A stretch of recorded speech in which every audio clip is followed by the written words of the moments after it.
Hello दोस्तों, मेरा नाम है यश। स्वागत है आपका मेरे चैनल द ड्रिलर में। क्या हो अगर आप किसी अनजान शहर पहुंचे जहां आप किसी को ना जानते हो और वहां आपको एक शख्स मिल जाए जो आपको रहने को घर और खाने को खाना दे, तो आपको कैसा लगेगा? जाहिर सी बात है, आप बहुत अच्छा महसूस करेंगे। लेकिन अगर आपको उसी शख्स के बुरे इरादों के बारे में पता चल जाए, तब आप क्या करेंगे? ये कहानी भी इसी सवाल से शुरू होती है जब एक लड़का एक बिजी रेलवे स्टेशन पर ट्रेन से उतरता है। हालांकि इस वक्त स्टेशन पर भीड़ बहुत ज़्यादा थी, मगर तब भी एक शख्स की नज़र उस पर पड़ गई और यहीं से शुरुआत हुई उस केस की जो जर्मनी का सबसे डिस्टर्बिंग और ख़तरनाक केस बन गया। इस लड़के का नाम था फ्रीडल रोथ, जो सिर्फ 16 साल का था। और चूंकि आए दिन उसकी अपने घर वालों से लड़ाई होती थी, इसीलिए वो अपना शहर छोड़कर दूसरे शहर हैनोवर आ गया था। ये जर्मन एम्पायर का वो शहर था जहाँ उस ज़माने में भी काफ़ी भीड़ हुआ करती थी और किसी को किसी से कोई मतलब नहीं था कि कौन कहाँ आ रहा है या जा रहा है। गायब होने या किसी से भी बचकर भागने के लिए एक बेहतरीन जगह थी, और यही सोचकर फ्रीडल अपने घर वालों को बिना बताए हैनोवर के लिए निकल गया। हैनोवर स्टेशन पर उतरते ही वो देखता है कि भीड़ इधर से उधर भाग रही है। लोग चिल्ला चिल्ला कर सामान बेच रहे हैं और सामान बेचने वाले कस्टमर्स पकड़ने के लिए एक दूसरे से लड़ रहे हैं। जगह जगह पर ऐसे लोग भी थे जो स्टेशन पर इधर उधर पड़े थे और उनकी हालत बहुत ज़्यादा ख़राब थी। और ये देख फ्रीडल को लगने लगा कि उसने यहाँ आकर गलती कर दी है। इस सब के बावजूद भी वो ऐसे दिखावा करने लगा जैसे वो यहीं का रहने वाला हो, और स्टेशन से बाहर निकलकर स्टॉल्स पर घूमते हुए ये सोचने लगा कि अब आगे क्या करना है। इसी दौरान उसकी नज़र एक आदमी पर पड़ती है जिसे देखकर ऐसा लग रहा था जैसे आसपास के सभी लोग उसे जानते हों। उसे देखने पर ऐसा लग रहा था जैसे वो कोई ऑफिसर हो, क्योंकि कभी वो स्टेशन के एंट्रेंस पर जाता, कभी वहाँ खड़े दुकानदारों से बात करता, तो कभी वहाँ आने जाने वाले पैसेंजर्स पर नज़र रखता। और इसी दौरान उसकी नज़र फ्रीडल पर भी पड़ गई।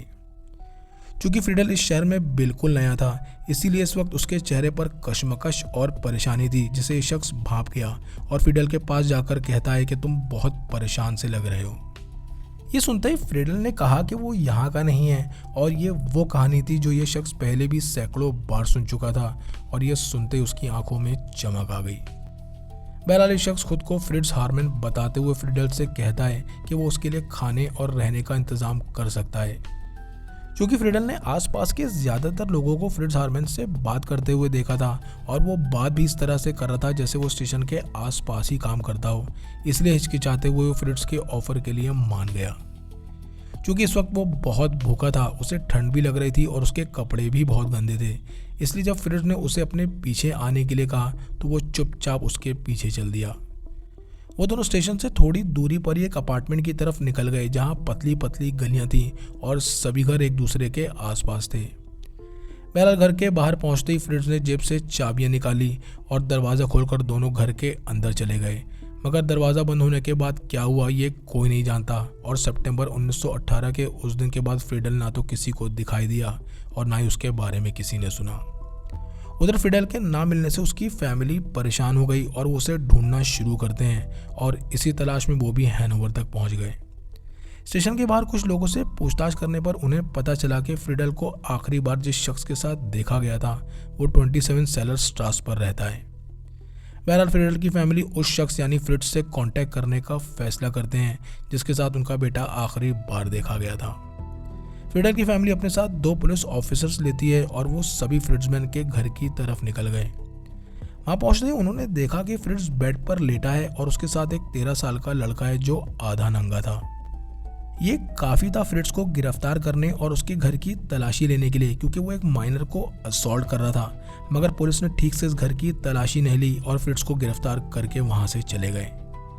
थोड़ी बहुत तलाशी लेने के बाद ही पुलिस ने कह दिया कि फ्रीडल यहाँ नहीं है, जबकि अगर वो सही से तलाशी लेते तो उन्हें फ्रीडल का कटा हुआ सर मिल जाता जो एक न्यूज़पेपर में लिटा स्टोव के पीछे रखा था।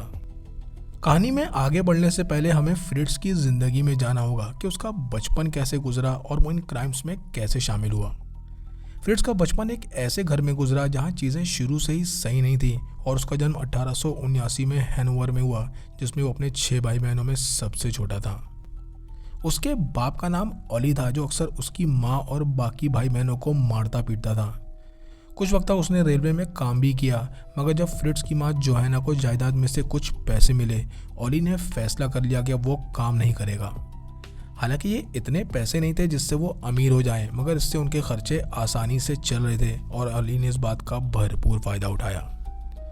चूँकि फ्रिट्ज घर में सबसे छोटा था, इसीलिए उसकी माँ जोएना सबसे ज़्यादा ध्यान उसी पर देती, जिसकी वजह से वो अपनी माँ से क्लोज होता चला गया और उसका इंटरेस्ट दुनियादारी और दोस्ती यारी में बिल्कुल ख़त्म हो गया। वो अक्सर घर के कामों में अपनी माँ का हाथ बटाता और अपने दोस्तों के साथ खेलने के बजाय वो अपनी बहनों के खिलौनों से खेलता। ये सब जोएना को कभी अजीब नहीं लगा, बल्कि वो तो इस बात से खुश थी कि वो अपने बेटे का अच्छी तरह ख्याल रख पा रही है। वहीं उसके बाकी भाई बहन अक्सर उसके बाप की मारपीट का शिकार होते और एक बार तो उसके बड़े भाई को जेल जाना पड़ा क्योंकि उसने किसी से लड़ाई कर ली थी और आगे चलकर उसकी बहनें भी कॉल गर्ल्स बन गईं। फ्रिट्ज एक ऐसे माहौल में बड़ा हो रहा था जहां रोज़ कोई ना कोई परेशानी और मुसीबत उसके घर वालों के सामने आकर खड़ी हो जाती और इस बात ने उसके दिमाग पर बहुत गहरा और बहुत बुरा असर किया। वो अब अक्सर ऐसे गेम्स खेलता जिसमें वो अपनी बहनों को रस्सी से बांधकर उनका गला दबाता और उसे अपने पड़ोसियों और भाई बहनों को डराने में भी बहुत मज़ा आने लगा था। उसका बर्ताव बहुत अजीब होता जा रहा था और पढ़ाई में कमज़ोर होने की वजह से भी वो फेल हो जाता और अब उसका पढ़ाई से भी मन उठने लगा था। हालांकि अपनी क्लास में वो सभी से ठीक तरह से पेश आता, मगर ये कोई नहीं जानता था कि वो पढ़ाई में कमज़ोर क्यों होता जा रहा है और इसके पीछे एक हादसा था जो उसके साथ स्कूल में हुआ था। बहुत छोटी उम्र में स्कूल के एक टीचर ने उसके साथ गलत काम किया था, मगर इस बारे में फ्रिट्ज ने कभी किसी को नहीं बताया क्योंकि उस दौर में चाइल्ड अब्यूज़ को कोई रिपोर्ट नहीं करता था और इसीलिए ये टीचर बच निकला। एक तरह से ये भी कह सकते हैं कि इस चाइल्डहुड ट्रॉमा ने फ्रिट्ज को क्रिमिनल बनने पर मजबूर कर दिया। जैसे जैसे वो बड़ा होता गया, वो अपनी माँ से उतना ही क्लोज होता गया और बाकी लोगों से उतना ही दूर होता चला गया। स्कूल की पढ़ाई पूरी करने के बाद उसने काम करने की कोशिश भी की, मगर उसमें भी उसका मन नहीं लगा और तब उसने फैसला किया कि वो एक रिस्पेक्टेबल जॉब करेगा और उसने मिलिट्री ट्रेनिंग प्रोग्राम का फॉर्म भर दिया।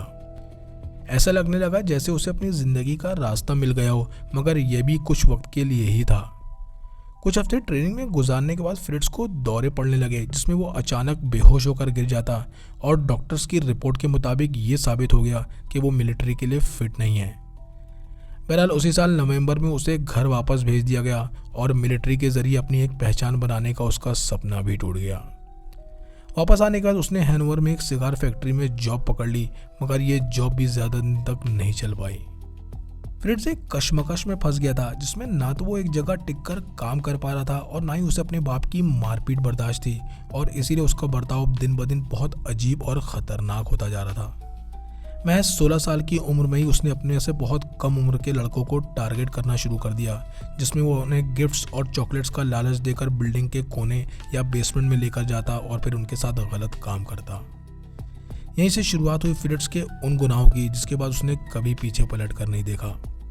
पहली बार वो 1896 में गिरफ्तार हुआ जब एक लड़के ने कंप्लेंट कर दी कि वो उसे बेसमेंट में ले जाकर गलत काम करता है, मगर इसका भी फ्रिट्ज पर कोई असर नहीं पड़ा। वो पहले से भी ज़्यादा खतरनाक हो गया और 1897 आते आते पुलिस को पूरी तरह उसके केस में इन्वॉल्व होना पड़ा। उसे थेरेपी के लिए एक साइकोलॉजिस्ट के पास भी भेजा गया जहां ये पता चला कि उसका दिमागी संतुलन बिगड़ता जा रहा है और आगे चलकर वो लोगों को और नुकसान पहुंचा सकता है। बहरहाल जेल भेजने के बजाय उसे पागल खाने भेज दिया गया, मगर फ्रिट्ज ने फैसला कर लिया था कि वो यहाँ रुकेगा नहीं और आखिरकार अपनी माँ की मदद से वो 1898 में यहाँ से भाग गया। इसके बाद उसे स्विट्जरलैंड के शहर ज्यूरिक भेज दिया गया जहाँ वो अपने एक रिश्तेदार के साथ रहने लगा और वहाँ एक शिपिंग कंपनी में काम करने लगा। लगभग 16 महीनों तक वो यहाँ बिना कोई क्राइम किए अपना काम करता रहा और अब ऐसा लग रहा था जैसे सब कुछ नॉर्मल हो गया हो, मगर किस्मत को कुछ और ही मंजूर था। 1899 आते आते वो फिर से हैनोवर वापस लौट आया, मगर ना तो उसके घर के हालात ठीक हुए थे और ना ही उसके अंदर का क्रिमिनल। बहरहाल खुद की ज़िंदगी को सही रास्ते पर लाने के लिए वो एर्ना नाम की एक लड़की के साथ रिलेशनशिप में आ गया। कुछ वक्त बाद वो लड़की प्रेग्नेंट हो गई और ये लगने लगा कि फ्रिट्ज अब सही रास्ते पर आ जाएगा, मगर तभी कुछ ऐसा हुआ जिसकी उसने उम्मीद नहीं की थी। वो जर्मन मिलिट्री जिसने उसे अनफिट करार देकर वापस भेज दिया था, वहीं से उसे लेटर आया कि उसे जल्द से जल्द वापस रिपोर्ट करना है। उस वक्त जर्मनी में रहने वालों के लिए कंपलसरी था कि अगर उन्हें जंग के लिए बुलाया जाए तो उन्हें जाना ही पड़ता था।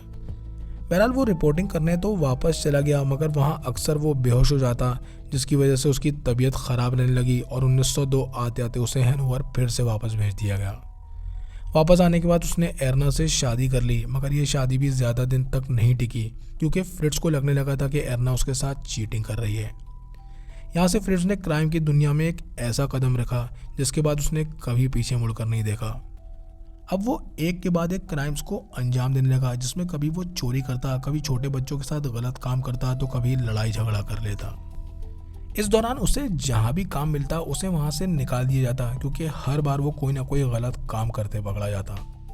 सन 1905 से 1912 के बीच उसका ज़्यादातर वक्त जेल में ही बीता, मगर इसके बावजूद भी उसमें कोई सुधार नहीं आया। कम उम्र में ही वो शराब भी पीने लगा था, जिसकी वजह से वो होश खो बैठता और लोगों से मारपीट करता, और अब लोग उससे डरने भी लगे थे। अक्टूबर 1913 में पुलिस एक चोरी के सिलसिले में उसके घर की तलाशी लेने पहुंच गई, जहां उन्हें चोरी हुआ सामान मिल गया और फ्रिट्ज को 5 साल की सज़ा सुना दी गई।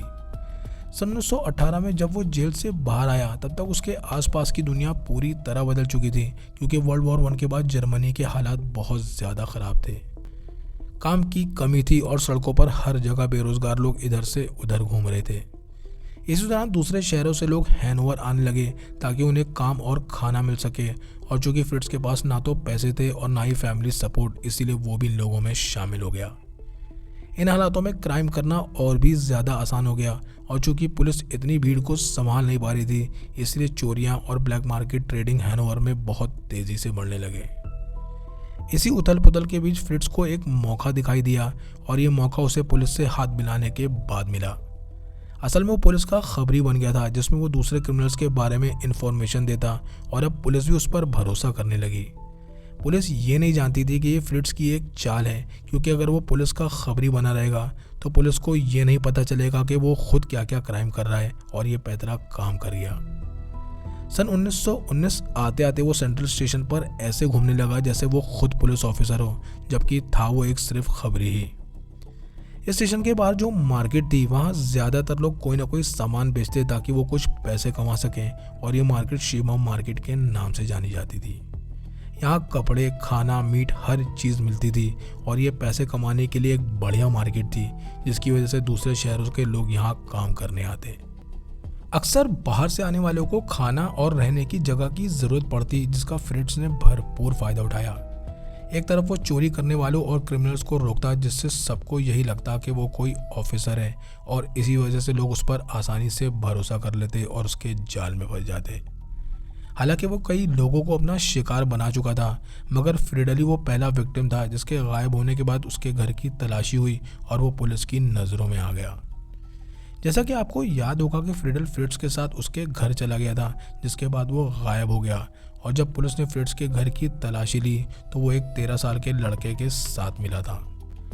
पुलिस इस माइनर अब्यूजिंग के केस में इतना उलझ गई कि फ्रिडल के गायब होने का केस धुंधला पड़ गया, जबकि उनके हाथ में सही एड्रेस और सही सस्पेक्ट दोनों थे, मगर पुलिस ने ठीक से छानबीन नहीं की। जिस शख्स को मर्डर के लिए सजाएं मौत होनी चाहिए थी, उसे माइनर अब्यूज के लिए महज 9 महीने की सजा मिली, और फ्रिडल का सर अभी भी फ्रिट्ज के घर में ही पड़ा था। जेल से रिहा होने के बाद फ्रिट्ज की मुलाकात हांस ग्रास नाम के एक शख्स से होती है, और ये भी एक 18 साल का लड़का था जो अपना घर छोड़कर करियर बनाने निकला था। वह हैनोवर स्टेशन के बाहर कपड़ों के टुकड़े बेचता और रात को वहीं सो जाता, और इसी दौरान फ्रिट्ज की नज़र उस पर पड़ गई। हालांकि हैंस फ्रिट्ज के बारे में पहले से ही जानता था, क्योंकि उसने स्टेशन के पास उसे चोरों को पकड़ते देखा था, और जब फ्रिट्ज ने उसे सोने की जगह और खाने का ऑफर दिया तो वो फौरन मान गया। हालांकि फ्रिट्ज ये नहीं जानता था कि इस बार हैंस उसका फ़ायदा उठाने की प्लानिंग पहले ही कर चुका है, और चूंकि हैंस बायोसेक्सुअल था, इसीलिए वो इस मौके का पूरा फ़ायदा उठाने का फैसला करता है। बहरहाल हैंस फ्रिट्ज के साथ उसके घर चला गया और वो दोनों एक कपल की तरह रहने लगे।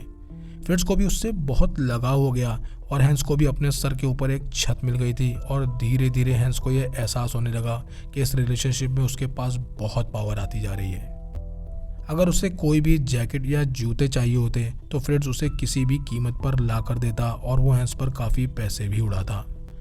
हैंस को ये पता चल गया था कि फ्रिट्ज दूसरे लड़कों के साथ क्या करता है, और ये जूते कपड़े उन्हीं लड़कों के थे, मगर बजाय उसे रोकने के वो उसे और बढ़ावा देता, क्योंकि इससे उसे फ़ायदा हो रहा था।